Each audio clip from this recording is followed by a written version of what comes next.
sudah merah menunjukkan tanda-tanda gelap akan datang. 2 tahun berlalu, Rani kembali ke kampung halaman yang sudah terasa asing setelah merantau untuk pergi kuliah. Ia tiba di depan rumahnya yang kini sudah terlihat semakin tua. Cat dinding mulai keropos. Daun-daun di halaman depan sudah panjang, tidak ada yang ngurus. Rani membuka pintu rumahnya. Ia menengok ke dalam, namun suasana sungguh sunyi dan sepi. Gak ada yang menyambut kedatangannya. Pak, Bu, Rani pulang nih. Gak ada jawaban. Rani langsung membawa kopernya ke dalam kamar. Langkahnya tiba-tiba berhenti. Pintu kamarnya yang sudah tak pernah ia huni terbuka. Ia kaget ada sebuah lukisan perempuan terpajang di dinding kamarnya. Apa ini? Pak, Bu, siapa yang pajang lukisan ini di kamar aku? Di dalam lukisan tersebut terpampang perempuan berkebaya pucat. Rambutnya panjang menutupi sebagian wajah. Tatapannya lurus ke depan, seakan menatap mata Rani dengan tajam. Waduh, Dek Rani udah pulang. Maaf ya, Ibu lagi masak di dapur. Jadi gak denger kamu datang. Ngapain kamu berdiri aja di situ? Sini nak, kita makan. Rani yang awalnya terdiam, akhirnya bergerak cepat membantu ibu menyusun piring-piring di meja. Dari sudut matanya, ia merasa bahwa sosok perempuan berkebaya itu memperhatikan seluruh gerakannya. Bapak datang menghampiri meja makan. Pak, itu lukisan siapa sih di kamar? Oh, itu.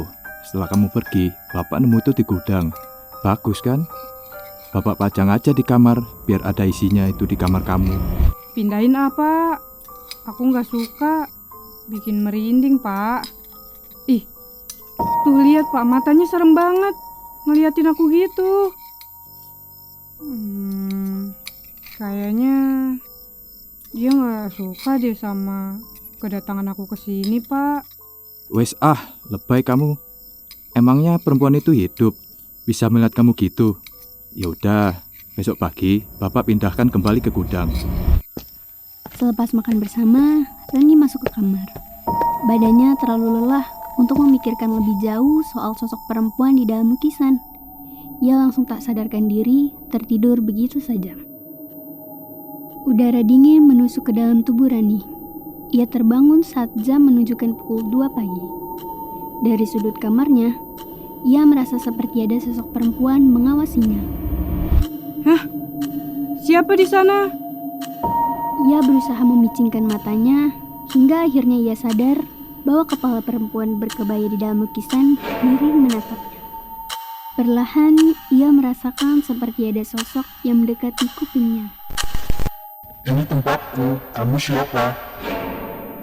Ih, pergi nggak? Jangan ganggu.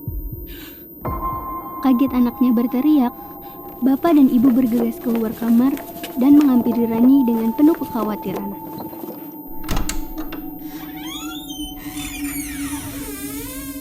Ada apa, Nak?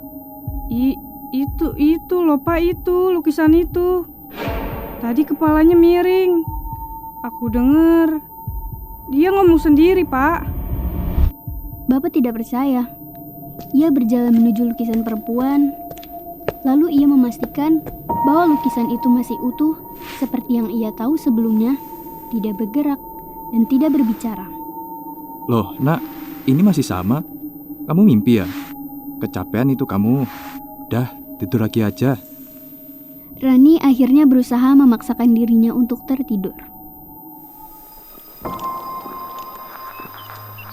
Esok paginya, Bapak langsung memindahkan lukisan ke gudang. Meski sudah diletakkan di gudang, Rani merasa tidak tenang. Kepalanya pusing, terus terbayang kejadian semalam yang susah untuk dilupakan. Jam sudah menunjukkan pukul 10 malam. Setelah seharian beraktivitas, Rani berusaha melakukan apapun untuk menepis rasa takut soal semalam. Usai bergelut dengan pikirannya sendiri, Rani akhirnya tertidur. Namun tetap saja, ia tidak bisa tidur dengan tenang. ia terbangun dan melihat jam menunjukkan pukul 2 dini hari. Ia terkejut saat perempuan berkebaya sudah berdiri di atas tubuhnya. Rani mencoba menggerakkan tubuhnya, namun perempuan yang berdiri di atas badannya membuat dirinya susah bergerak. Perempuan berkebaya tersenyum, memiringkan kepalanya ke Rani. Kenapa kamu pindahkan aku? Kembalikan aku pada tempatnya. Rani berusaha menggerakkan tubuhnya lebih kencang. Matanya lalu terbuka dan menyadari bahwa itu semua hanya mimpi buruk. Sesaat dirinya mengira semua itu hanya mimpi buruk, tiba-tiba pintu terbunyi dengan keras. Hah? Siapa itu? Pak, Bu. Rani yakin betul bahwa itu suara perempuan yang menerornya. Ia berusaha menahan agar tidak membuka pintunya. Tiba-tiba, pintu terbuka dengan lebar begitu saja. Di depannya kosong, tidak ada siapapun. Rani pun beranjak keluar, memastikan bahwa feelingnya salah. Ketika ia menengok ke sekeliling rumah, matanya tertuju pada pintu gudang. Perempuan berkebaya itu ternyata sedang berdiri di sana, tersenyum lebar. Keluar kamu! Kamar ini milikku. Rani terbangun dari tidurnya. Ia tidak percaya. Baru kali ini ia mengalami mimpi di dalam mimpi. Kehadiran lukisan perempuan yang tidak ia ketahui sebelumnya benar-benar membuat hidupnya tidak tenang. Rani yang penasaran menuruti intuisinya untuk menghampiri gudang. Ia nggak tahu apa yang terjadi.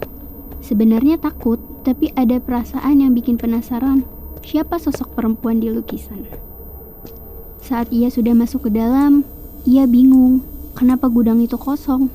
Rani tidak menemukan lukisan yang jelas-jelas sudah ia yakini tersimpan dengan rapat. Dari belakangnya, suara angin kencang menusuk, pintu gudang tertutup, mengunci Rani yang ada di dalamnya. Hah?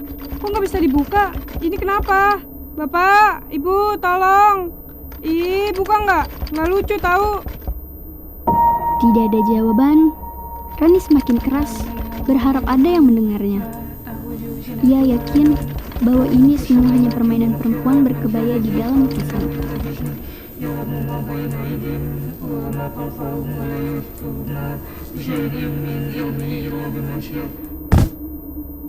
Terima kasih ya, sudah mengembalikan aku. Perempuan berkebaya tertawa.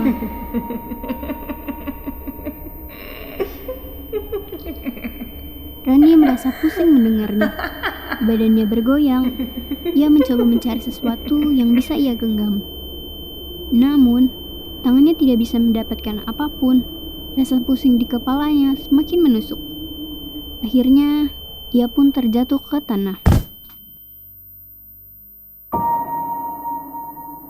Rumah kosong dan sepi, seolah tak terjadi apapun malam sebelumnya. Bapak menuju ke kamar Rani, hendak membangunkan anaknya. Namun, saat ia membuka pintu, kamar Rani terkunci. Nak, ayo bangun. Udah pagi. Loh, kok tumben dikunci pintunya? Rani? Nak, kok nggak dijawab? Masih tidak ada jawaban. Bapak mulai curiga. Ia berusaha mendobrak pintu Rani secara keras. Ia mengeluarkan seluruh tenaganya sekuat mungkin. Akhirnya pintu berhasil didobrak. Rani, kamu di mana? Rani, Rani. Rani benar-benar tidak ada di dalam rumah. Bapak kembali ke kamar, memastikan keberadaan anaknya. Dari depan pintu, ia tersadar bahwa lukisan di sudut kamar Rani dalam kondisi terbalik. Ia berjalan mendekat untuk memastikannya, karena ia sudah yakin bahwa lukisan itu ada di dalam gudang. Bapak membalik lukisannya. Ia terkejut Astagfirullahaladzim, ya Allah, Muhammad Rasulullah, ya Allah, ya Allah. hingga terjatuh ke belakang. Lukisan tersebut sudah bukan lagi sosok perempuan berkebaya, namun kini berubah menjadi sosok Rani. Matanya terbuka dan senyum tipisnya persis seperti senyum anaknya yang jelas ia kenali.